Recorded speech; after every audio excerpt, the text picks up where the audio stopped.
नमस्कार प्यारे बच्चों। आज की हिंदी कक्षा में हम कर रहे हैं आपकी पाठ्य पुस्तक वितान, जो कि आपकी आरोह के बाद दूसरी पुस्तक है। उस पाठ के हम पहला पाठ है ये सिल्वर वेडिंग। इस पाठ के आज हम प्रश्न उत्तर डिस्कस कर रहे हैं। सिल्वर वेडिंग ये पाठ मैं इसकी सरल व्याख्या कर चुकी हूँ। सरल व्याख्या करने के पश्चात इस पाठ के प्रश्न उत्तर आज हम डिस्कस कर रहे हैं। सिल्वर वेडिंग का अर्थ बच्चों आप लोगों को मालूम ही है क्या होता है। शादी की 25वीं सालगिरह को सिल्वर वेडिंग कहा जाता है। इस पाठ को लिखा है मनोहर श्याम जोशी जी ने। मनोहर श्याम जोशी जी ने इस पाठ के अंदर जो है पुरानी परंपराओं और आज की जो आधुनिक परंपराएं हैं उनके आपस में एक टकराव को दिखाया है। वास्तविकता ये होती है बच्चों कि हर जगह पर कहीं पर ये देखने को मिलता है कि आपसी जो है जनरेशन गैप वो हमेशा हर जगह पर होता ही होता है। माता पिता अपने माता पिता से कंपेयर करते हैं, जो आज के बच्चे हैं वो अपने माता पिता को गलत ठहराते हैं, क्योंकि समय जो है बदलता रहता है, समय में परिवर्तन होता रहता है। जो लोग समय के अनुसार चलना चाहते हैं या चल सकते हैं वो लोग तो सरवाइव कर जाते हैं, लेकिन जो लोग पुराने ढर्रे पर चलते हैं उन लोगों के लिए थोड़ा सा मुश्किल हो जाता है नई जनरेशन के साथ चलना। आज की जो नई पीढ़ी है, नई पीढ़ी से कहेंगे कि उनके जो जीवन मूल्य हैं वो काफ़ी हद तक बदल चुके हैं, बहुत ज़्यादा बदलाव आ चुका है, क्योंकि आज का जो समय है उसमें हमारे समय के साथ साथ जो है ना हमारे जीवन में पाश्चात्य संस्कृति का जो मोड़ आया है। पाश्चात्य संस्कृति ने जो आज हमारी संस्कृति में घर कर लिया है, इसने जो है आज के समय को बहुत ज़्यादा बदल दिया है, मॉडर्न बना दिया है। ये जो पाठ लिखा गया था ये काफ़ी साल पहले का ही लिखा हुआ है, लेकिन देखिए तब भी इसके अंदर जो है एक जनरेशन गैप दिखाया गया है। एक पिता की इच्छा है कि उसके बच्चे उसके अनुसार चलें, उसके कहे अनुसार चलें, जैसे कि वो अपने बड़ों की रिस्पेक्ट करते थे, आदर किया करते थे, बड़ों का कहना मानते थे। जिस व्यक्ति ने उसे आश्रय दिया उसको भी वो कितना मान देते रहे हैं, तो उनके अपने बच्चे क्यों नहीं देते। और जबकि उनके अपने बच्चे जो हैं वो अब नई जनरेशन के हो गए, उनको अपने जो मूल्य हैं, अपने जीवन मूल्य या अपनी जो संस्कृति है उन्हें वो अच्छी लगती है, यानी कि जिस तरीके से रहना सहना उनका अपना, संस्कृति नहीं कहेंगे हम इसे, सभ्यता कहेंगे। सभ्यता और संस्कृति में यही अंतर होते हैं। सभ्यता जो होता है हमारा रहन सहन है, हमारा खाना पीना है, हमारा उठना बैठना, ये सारी चीज़ें जो है हमारी सभ्यता में आती हैं। तो जैसे जैसे इंसान के पास पैसा होता है ना, तो वो और ज़्यादा जो है अपने रहने के में और अपने खान पीन में, अपने लोगों के साथ आचार व्यवहार में, बहुत सारी चीज़ों में परिवर्तन जो है अपने आप से आने लगता है।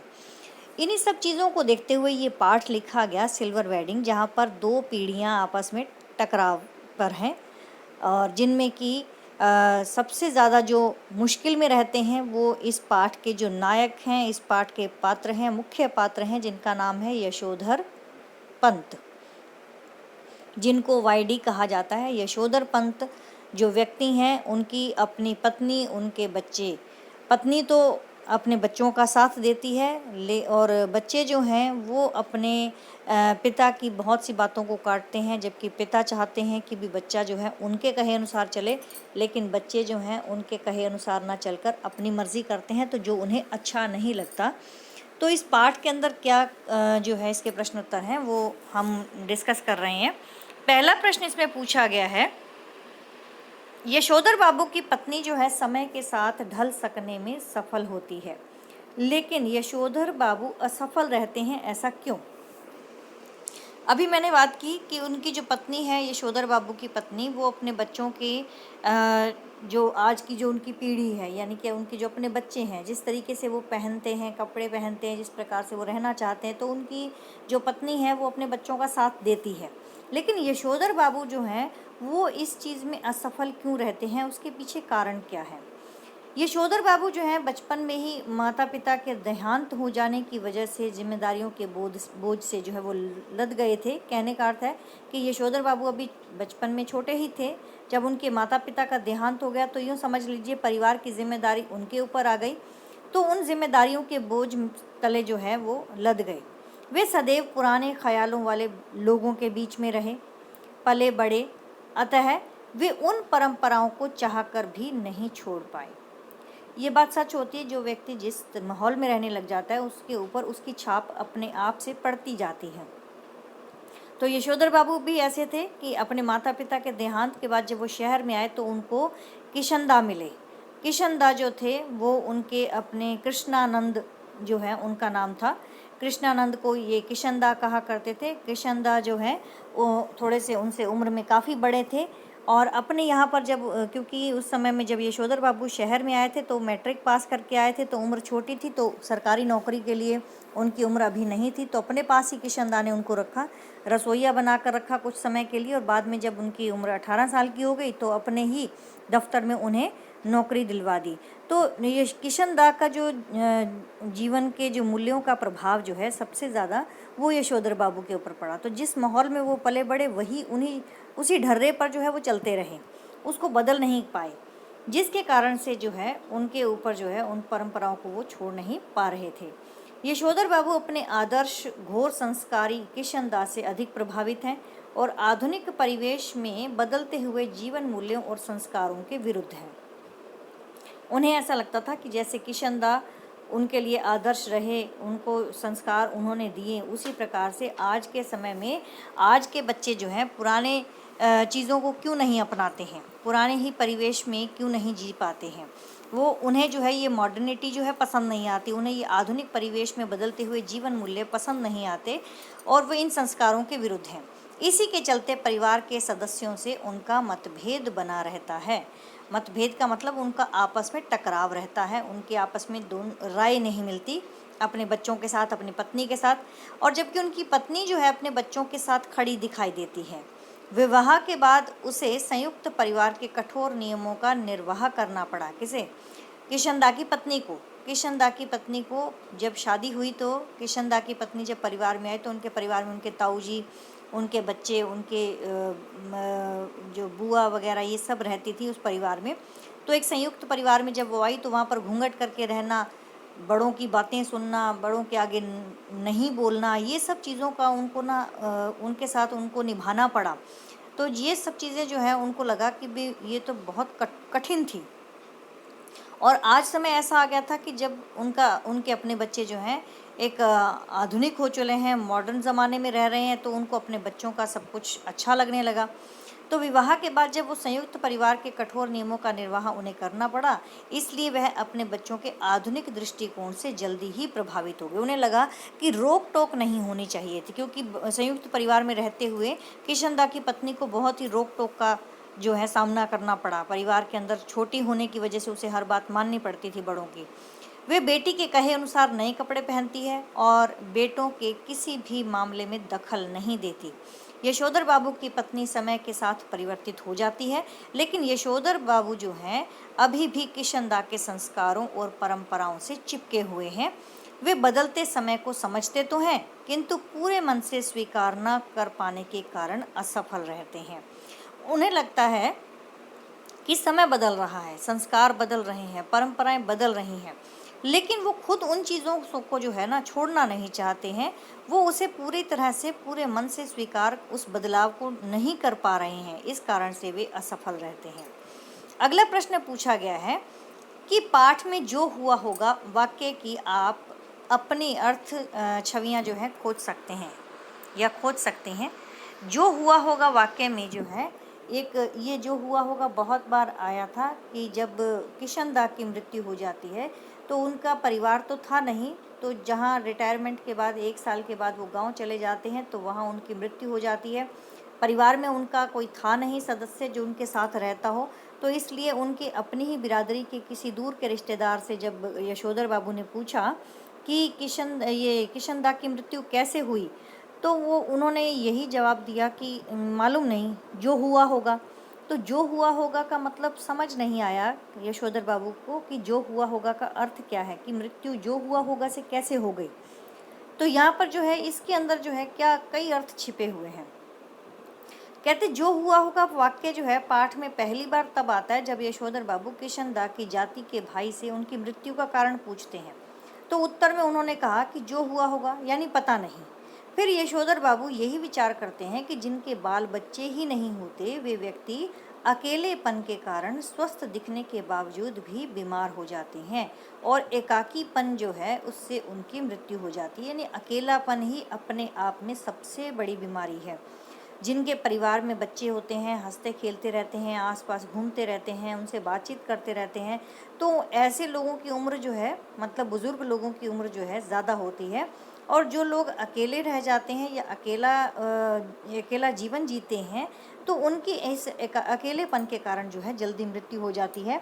क्योंकि जीवन जो है वो एक फूल की तरह होता है कि वो सूख जाता है, जल्दी सूख जाता है। अगर वो उसको पानी मिलता रहे तो वो हरा भरा रहता है। और वो पानी कहाँ से मिलेगा? परिवार के भावनाओं से, उनके साथ भावनात्मक रूप से जुड़े रहने पर, उनसे बातचीत करने पर, जुड़े रहने पर, तब जाकर जो है जीवन जो है उसकी बगिया खिली रहती है, जीवन खिला खिला रहता है। और यही अगर अकेला होता है तो इंसान अकेले बैठे केवल ज़िंदगी के बारे में सोचता रहता है, इधर उधर की बेकार की बातें सोचता रहता है, जिसके कारण उसका जीवन जो है वो खालीपन जो है वो कभी भर नहीं पाता। और इसी खालीपन के कारण जो है वो अंदर ही अंदर उसे दीमक की तरह खा जाता है उसके जीवन को, और उसकी मृत्यु जल्दी हो जाती है। यह भी कारण हो सकता है कि उन्हें उनकी बिरादरी से घोर उपेक्षा, उदासीनता मिली। क्योंकि किशनदा जब जब भी कोई आता था शहर में, तो किशनदा ने बहुत से लोगों को अपने यहाँ पर आसरा दिया था, अपने फ्लैट में रहने के लिए दिया था। लेकिन जैसे जैसे वो लोग अपने सेट होते गए, अपने अपने घर परिवार उनके बनते गए, तो जब किशनदा अकेले रह गए, क्योंकि शादी तो की नहीं थी किशनदा ने, तो हर किसी ने अपना अपना मकान बना लिया। लेकिन किशनदा जब रिटायर हुए तो उनकी रिटायरमेंट के बाद उनको किसी ने भी अपने यहाँ पर आश्रय नहीं दिया। तो उन्हें लगा कि भी मैंने तो सबको यहाँ पर आसरा दिया शहर में आने के बाद, लेकिन मुझे कोई भी ऐसा व्यक्ति नहीं मिला जो मुझे अपने घर रख ले। यहाँ तक कि यशोधर बाबू भी उन्हें अपने घर पे नहीं रख पाए, जबकि वो उन्हें बहुत मानते थे। उसके पीछे कारण यही था कि वो खुद जिस घर में रह रहे थे, जिस फ्लैट में रह रहे थे, वो 3 कमरों का था, जिसमें उनकी अपनी पत्नी, उनके बच्चे और वो खुद रह रहे थे। तो हर कोई बच्चा जो है, कोई भी परिवार है, दूसरे व्यक्ति के इंटरफेरेंस नहीं चाहता, उसका रुकावट नहीं चाहता, कोई बाधा नहीं चाहता। इसलिए यशोधर बाबू ने भी उन्हें आने के लिए नहीं कहा, अपने यहाँ रहने के लिए नहीं कहा। तो हो सकता है यही कारण रहा हो कि उन्हें लगा कि समाज से उन्हें कितनी उपेक्षा मिली है, कितनी उदासीनता मिली, इस कारण से वे दुख से सूख सूख कर मर गए हों। किशनदा की मृत्यु के सही कारणों का पता नहीं चल सका। बस यशोधर बाबू यही सोचते रह गए कि किशनदा की मृत्यु कैसे हुई, जिसका उत्तर किसी के पास नहीं था। यानी कि जो हुआ होगा इस चीज़ का पता नहीं कि उन्हें क्या हुआ था, कैसे उनकी मृत्यु हो गई। अगला प्रश्न है कि समहाउ इम्प्रॉपर वाक्यांश का प्रयोग यशोधर बाबू लगभग हर वाक्य के प्रारंभ में तकिया कलाम की तरह करते हैं। इस वाक्यांश को उनके व्यक्तित्व और कहानी के तथ्य से क्या संबंध बनता है? इस वाक्यांश का क्या संबंध बनता है जब हर बात में वो ये समहाउ इम्प्रॉपर मालूम होता है? इस बात को वो न जाने कितनी बार कहते हैं। तो कहते हैं यशोधर बाबू लगभग हर वाक्य के प्रारंभ में समहाउ इम्प्रॉपर शब्द का उपयोग तकिया कलाम की तरह करते हैं। उन्हें जो अनुचित लगता है तब कहते हैं, यानी कि जो उन्हें गलत लगता है तब कहते हैं, और तब अचानक से ये वाक्य जो है उनके मुख से निकल आता है। तो इस पाठ में समहाउ इम्प्रॉपर वाक्यांश का प्रयोग निम्नलिखित संदर्भों में हुआ। एक तो सबसे पहला, जब उनका अपना पुत्र, जो कि एवरेज था पढ़ाई लिखाई में, कोई ज़्यादा इंटेलिजेंट नहीं था, लेकिन फिर भी उसकी नौकरी बहुत अच्छी लग जाती है, 1500 रुपया महीना वो मासिक वेतन पाता है। तो उसकी ऐसी नौकरी सुनकर कि इतना सारा रुपया, इतना सारा पैसा देने वाला, इतना सारा वेतन मिलने वाली जो कंपनी दे रही है, उसके पीछे कोई ना कोई तो झोल होगा, ये बात वो सोचते हैं। तो उनको लगता है कि ये बात उनको समहाउ इम्प्रॉपर मालूम होती है। तो पहला तो उनका तब निकलता है अपने साधारण से पुत्र को असाधारण वेतन मिलने पर। दूसरा, स्कूटर की सवारी। उन्हें जो है बच्चे कहते हैं स्कूटर ले लीजिए, स्कूटर उन्हें चलाना आता नहीं, पैदल साइकिल पे बच्चे जाने नहीं देते उन्हें, क्योंकि साइकिल पर जा तो चपरासी जाते हैं, ऐसा बच्चों का कहना था।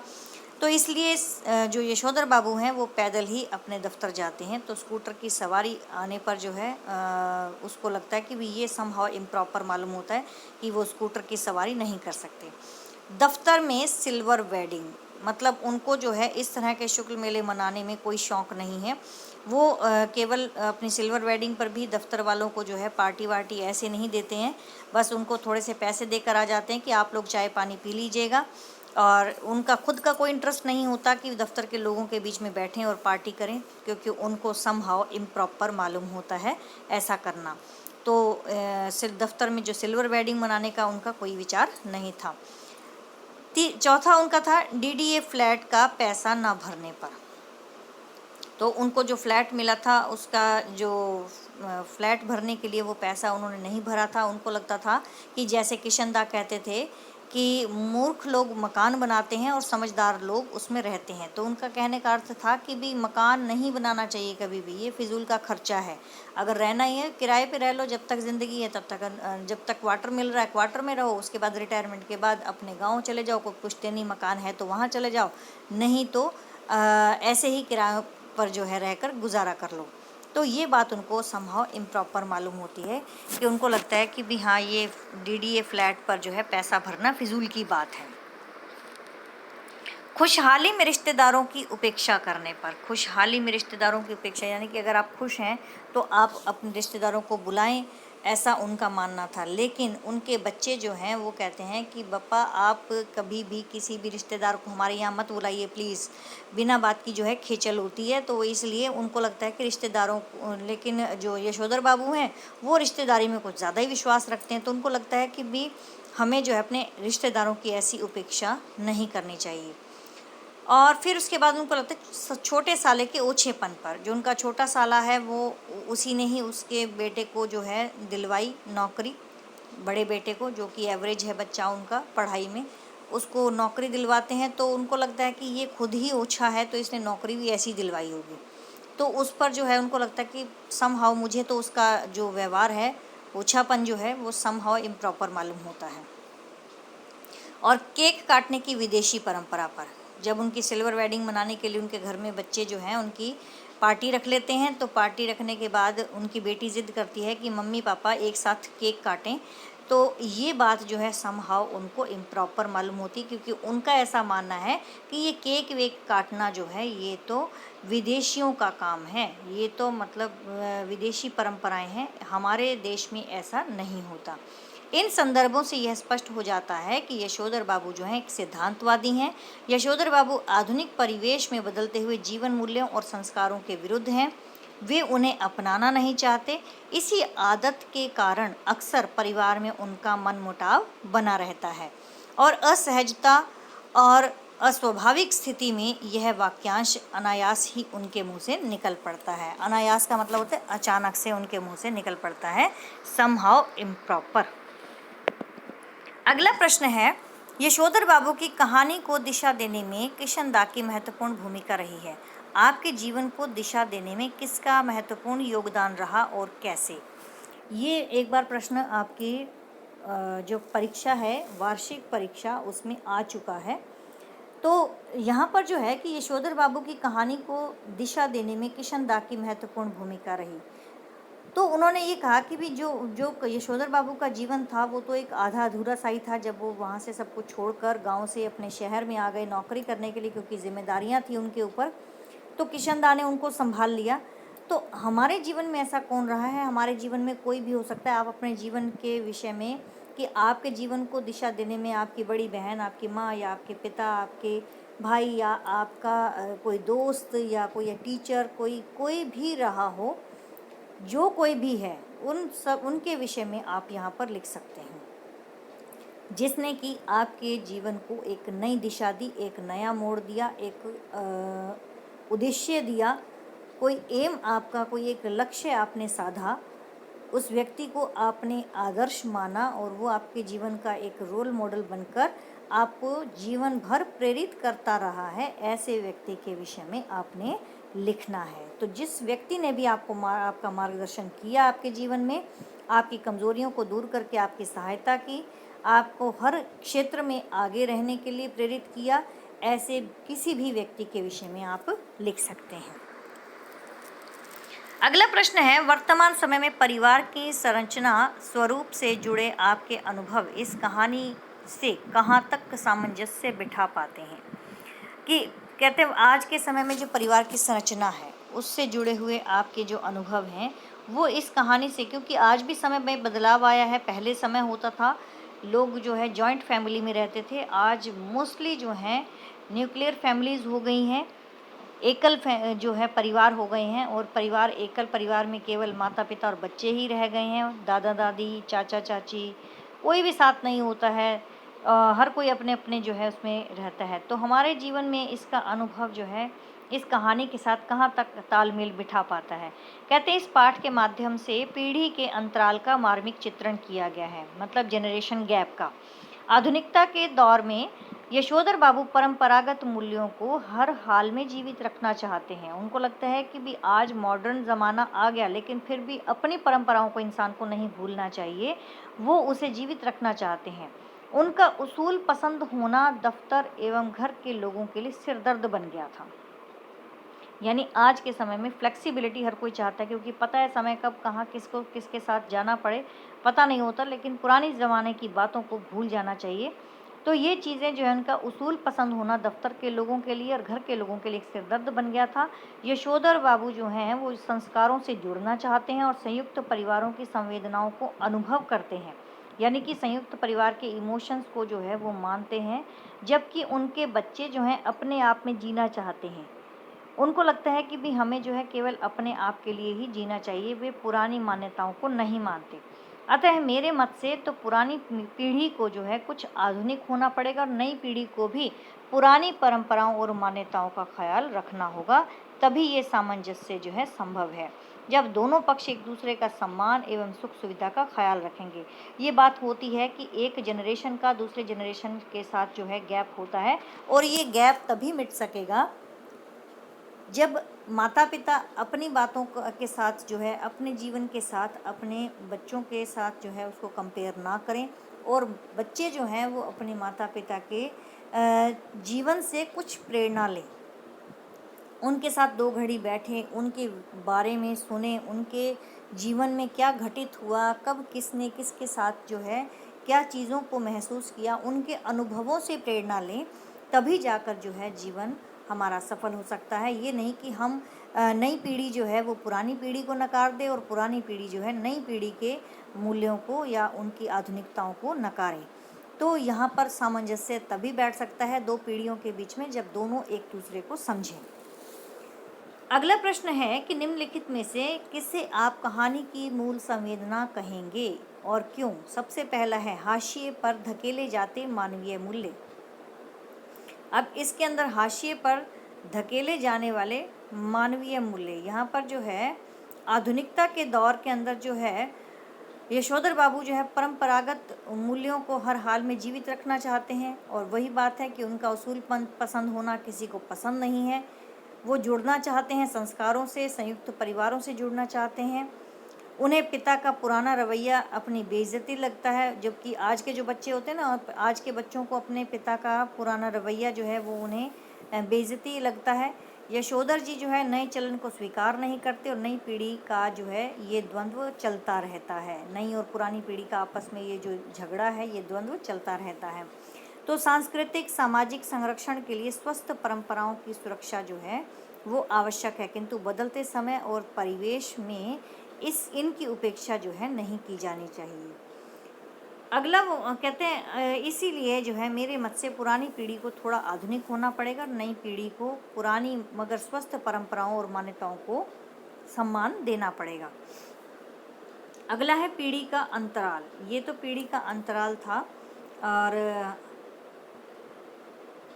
ये जो है हाशिए पर धकेले जाते मानवीय मूल्य, यहाँ पर आप ये कहेंगे कि आज जो है एक समय है कि आज का जो मानव है, वो आज का जो मनुष्य है वो क्या कर रहा है अपने जीवन मूल्यों को एक साइड में रखकर बढ़ता चला जा रहा है। एक बात इसके लिए छोटी सी मैं कहना चाहूँगी कि जब पतंग उड़ती है तो पतंग को एक डोर का सहारा होता है, और वो डोर जब तक उसके हाथ में रहती है, व्यक्ति के हाथ में रहती है, वो उसे कभी ढीला छोड़ देता है, कभी उसे कस लेता है तो पतंग ऊंची उड़ती जाती है। लेकिन अगर इस डोर को काट दिया जाए तो पतंग आकर जो है कहाँ गिर जाती है? नीचे गिर जाती है। तो यहाँ कहने का अर्थ क्या है कि व्यक्ति जो है अपने मानव मूल्य, अपने जीवन मूल्यों की डोर के साथ बंधा हुआ होता है और तभी वो उड़ान उड़ पाता है। और जिस दिन उस डोर को वो छोड़ देता है, अपने जीवन के मूल्यों की, अपनी नैतिकता के मूल्यों की डोर को वो छोड़ देता है, तो उसी समय वह जो है उस कटी पतंग के समान गिर जाता है, जिस तरह से बिना डोर के वो पतंग गिर जाती है। तो जीवन हमारा एक जो है वो किसी ना किसी सहारे चलता है। आज अगर हम कभी किसी जगह पर आगे बढ़ते हैं तो उसके पीछे हमारे माता पिता का साथ होता है। हमारे जीवन में जो हमने सीखा है अपने अनुभवों से, या अपने माता पिता के अनुभवों से जो सीखा, अपने अध्यापकों के अनुभवों से जो सीखा, जो उन्होंने सिखाया, यदि हम उसको एक डोर की भांति हमेशा पकड़े रहें तो वो अच्छा है। ये हो सकता है कि उसको हम कभी ढीला कर सकते हैं, कभी उसको कस सकते हैं, लेकिन कभी भी उसे छोड़ना नहीं चाहिए।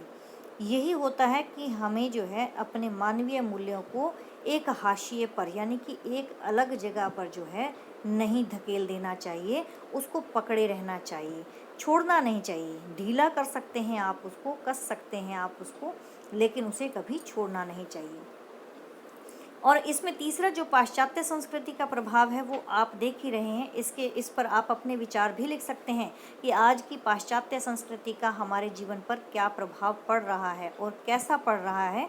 ये हम सभी जानते हैं कि हम जो है अपनी संस्कृति को भूलकर पाश्चात्य सभ्यता और संस्कृति को अपनाते चले जा रहे हैं और उसमें डूबते चले जा रहे हैं, और इसके कारण से नैतिकता पूरी तरह से समाप्त हो चुकी है। और इन नैतिक मूल्यों के समाप्त होने का जो मतलब है वो पूरी तरह से जो है अपनी संस्कृति को नष्ट करना है। अपनी संस्कृति को दूर हटाकर यदि हम पाश्चात्य संस्कृति का सहारा लेकर आगे बढ़ेंगे तो हम केवल और केवल अपनी पहचान जो है हमेशा हमेशा के लिए खो देंगे। तो हमें पाश्चात्य संस्कृति को ना देखकर अपनी संस्कृति को जो है अपनाना चाहिए। दूसरे की संस्कृति को अपनाने में कोई बुराई नहीं होती है, लेकिन उसको हम तब अपना सकते हैं जबकि उसके अंदर जो चीज़ें अच्छी हैं उसको ग्रहण करें और जो चीज़ें बुरी हैं उनको हम छोड़ दें। तो हर चीज़ में कोई ना कोई अच्छाई भी होती है, बुराई भी होती है। जो अच्छी चीज़ें हैं उन्हें ग्रहण करना चाहिए, जो बुरी चीज़ें हैं उन्हें हमेशा के लिए छोड़ देना चाहिए।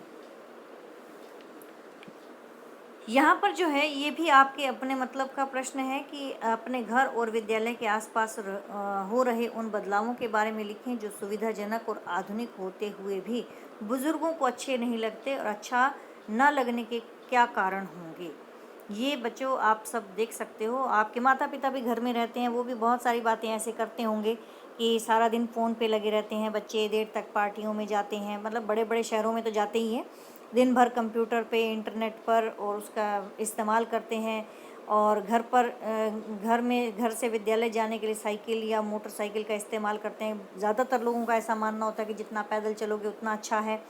लड़के लड़कियों का साथ पढ़ना पुराने ज़माने के लोगों को अच्छा नहीं लगता, मिलना जुलना अच्छा नहीं लगता। तो वो पुराने चीज़ें जो हैं वो हमें कहीं ना कहीं जो है बुज़ुर्गों से सुननी पड़ती हैं, ये बुज़ुर्गों को नहीं अच्छी लगती हैं। आधुनिक बातें जो होती हैं वो बुज़ुर्गों को अच्छी कम लगती हैं, और इस अच्छे न लगने के कारण क्या हैं, उनको इसलिए नहीं अच्छा लगता क्योंकि उस समय में क्या थे, संचार के साधन कम थे, और जो हमारा परिवार था वो संयुक्त परिवार होता था। संयुक्त परिवार में बहुत से बच्चों को अपने परिवार के बड़ों को आदर मान तो देना ही होता था, उनके सामने नहीं बोलते थे वो, और किसी प्रकार से उनको जो है ठेस नहीं पहुंचाने चाहते थे, उनकी भावनाओं को इसलिए नहीं बोलते थे। तो कहते हैं कि ये सब चीज़ें जो होती है ना, हमारी युवा पीढ़ी जो होती है वो युवा पीढ़ी पहले ज़माने की जो है थोड़ी अच्छी हुआ करती थी, जो अपने बुज़ुर्गों की बातों को सुन लेती थी। लेकिन आज की युवा पीढ़ी बुज़ुर्गों की इन बातों को दकियानूसी मानती हैं। उनको लगता है कि ये सब बेकार की बातें हैं, इनको कुछ नहीं मालूम है। लेकिन हर चीज़ अच्छाई और बुराई दोनों ही साथ लेकर आती हैं। जहाँ बहुत सारी चीज़ें अच्छी हैं, वहाँ बहुत सारी चीज़ें बुरी भी हैं। तो बच्चों, बुराई को एक साइड में रखते हुए हमें दूसरों के लिए नहीं, अपने लिए अच्छा और बुरा सोचना चाहिए कि हमारे जीवन में क्या चीज़ अच्छी हो सकती है और क्या चीज़ बुरी हो सकती है। बहुत सारी बुरी चीज़ें अट्रैक्ट बहुत करती हैं आज के युवाओं को। ख़ास तौर पर बुराई जो होती है या बुरी चीज़ें जो होती हैं वो बहुत जल्दी अट्रैक्ट करती हैं, और इतनी जल्दी अट्रैक्ट करती हैं कि बच्चे उन चीज़ों के पीछे अंधाधुंध भागते चले जा रहे हैं। और इसी अंधाधुंध के भागने के कारण जो है वो अपने जीवन मूल्यों से, अपने नैतिक मूल्यों से बहुत पीछे हो चुके हैं। तो हमारी आज की युवा पीढ़ी को जो है अपने बुज़ुर्गों की और अपने पुराने जो जीवन के मूल्य हैं उनको बराबर रखते हुए काम करते रहना चाहिए। ये उनके अपना कर्तव्य है। यशोधर बाबू के बारे में आपकी क्या धारणा बनती है? दिए गए 3 कथनों में जिनके समर्थन में है, अपने अनुभव और सोच के आधार पर तर्क दीजिए। इसके अंदर बच्चों जितने भी प्रश्न आएंगे वो सारे के सारे मूल्य परक प्रश्न होंगे। मूल्य परक का मतलब वैल्यू बेस्ड क्वेश्चन पूछे जाएंगे कि यशोधर बाबू के विचार पूरी तरह से पुराने हैं और वे सहानुभूति के पात्र नहीं हैं। तो यशोधर बाबू में जो है एक तरह का द्वंद्व है, जिनके कारण नया उन्हें कभी कभी खींचता तो है परंतु पुराना छोड़ता नहीं है। इसलिए उन्हें सहानुभूति के साथ देखने की ज़रूरत है। दूसरा है, यशोधर बाबू में एक तरह का द्वंद्व है जिसके कारण नया उन्हें कभी कभी खींचता है पर पुराना छोड़ता नहीं, और इसमें उन्हें देखने की ज़रूरत है। कहते इसका कारण क्या है? कहते यशोधर बाबू जैसे लोग जो हैं वो साधारणतः किसी न किसी से प्रभावित होते हैं। जैसे जैसे किशनदास से ये परंपरागत ढर्रे पर चलना पसंद करते हैं और बदलाव बिल्कुल भी इन्हें अच्छा नहीं लगता, अतः समय के साथ ढलने में वो असफल हो जाते हैं। तो कहते हैं यशोधर बाबू एक आदर्श व्यक्तित्व हैं और कि नई पीढ़ी द्वारा उनके विचारों को अपनाना ही उचित है। तो यहाँ पर क्या है कि हर किसी के विचार जो है अपना ले, ऐसा ज़रूरी नहीं होता। हाँ, ये है कि हम पुराने विचारों को सुन सकते हैं, उनसे कुछ अच्छी बातें सीख सकते हैं। अपने अंदर एक विनम्रता, एक अनुनय, एक जो भाव है हमारे भीतर के, उनको हम बड़े अच्छे तरीके से अभिव्यक्त करें, ये हम ऐसा कर सकते हैं।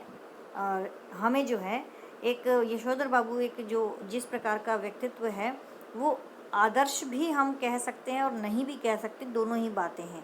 हमें दोनों पीढ़ियों के बीच में जो है सामंजस्य बिठाकर चलता रहना चाहिए। तो ये थे बच्चों आप लोगों के प्रश्न उत्तर यशोधर बाबू का जो ये पाठ है सिल्वर वेडिंग। तो सिल्वर वेडिंग के ये प्रश्न उत्तर जो हैं हम करेंगे। इस पाठ के अंदर जो हमें देखने को मिलता है आपस का, तो वो उसको जो है समझते हुए, देखते हुए हम अपने जीवन में भी बदलाव ला सकते हैं, बहुत सारी चीज़ों में बदलाव ला सकते हैं। तो हमेशा जो है हमें आगे बढ़ना भी चाहिए और साथ साथ पुरानी चीज़ों को भी थामे रहना चाहिए, उन्हें भी नहीं छोड़ना चाहिए। तो मिलते हैं हम अगली वीडियो में अगले पाठ के साथ। ये प्रश्नोत्तर आशा करती हूँ कि आपको समझ में आ गए होंगे। इनसे जुड़े अगर कोई भी किसी प्रकार की समस्या हो तो आप पूछ सकते हैं। इस चैनल को शेयर भी ज़रूर करिएगा, सब्सक्राइब तो करेंगे ही आप, साथ साथ इसको शेयर भी करना ताकि और बच्चे भी इस पाठ के क्वेश्चन आंसर जो हैं पढ़ सकें, समझ सकें। आपके अपने मित्रों तक जो हैं, आपके भाई बहनों तक जो दूर दूर भी कहीं रहते हैं, तो उन तक भी आप इन्हें शेयर करें। तो आपका बहुत बहुत धन्यवाद। मिलते हैं हम अगले पाठ में, अगले वीडियो में, अगले पाठ के साथ। शुक्रिया।